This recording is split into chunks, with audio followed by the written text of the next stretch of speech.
Voting is a fundamental right at the center of our democratic process. Yet the North Carolina Board of Elections recently reported that as many as 1 in 10 voters may not have a valid and current state-issued photo ID. That's more than 600,000 North Carolinians who could be prevented from voting by strict photo ID requirements. This new poll tax, we refuse to any longer call it voter ID. This new voter poll tax that wants to require people without driver's license, mainly the poor, the elderly, disabled, without cars to obtain a photo ID is a violation of the 24th Amendment that says no poll tax or any other tax can be required to qualify people to vote. In the 4 states where a photo ID requirement was in effect during this past election, Georgia, Indiana, Tennessee, and Kansas, there has not been any evidence of a negative impact on voter turnout, including minority voters.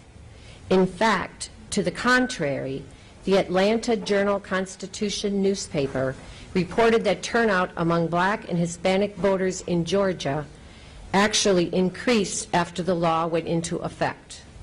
I have with me today my passbook. Okay, it's got my photo on it. I have my driving license, photo on it.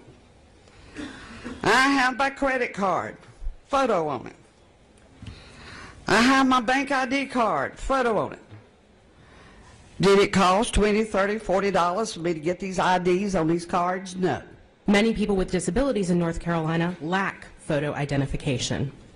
Requirements to produce photo ID to vote would likely depress participation among voters with disabilities who already vote at 10 to 15% lower rates than the general population.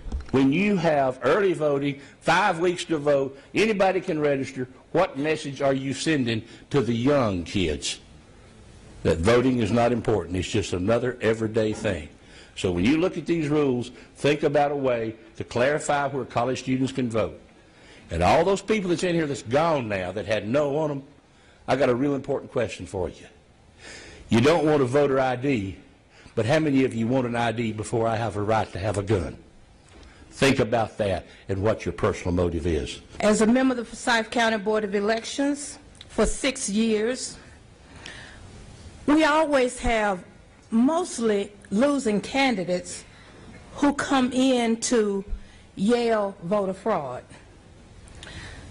So I can tell you at my county, we've had the County Board of Elections, the State Board of Elections, the State Bureau of Investigation, the District Attorney's Office, and you name it.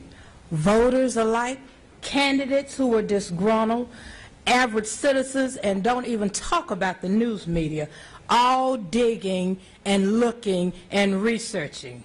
But there was not all this voter fraud that people are talking about. Proponents of this bill say it's because of fraud. Okay. How many people do you know that are actually going to show up and vote using somebody else's name? Come on. Impersonating someone else?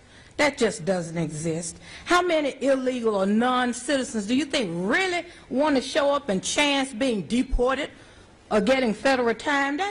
They don't do that. You know they don't do that. Our current laws in this state work, and they are sufficient.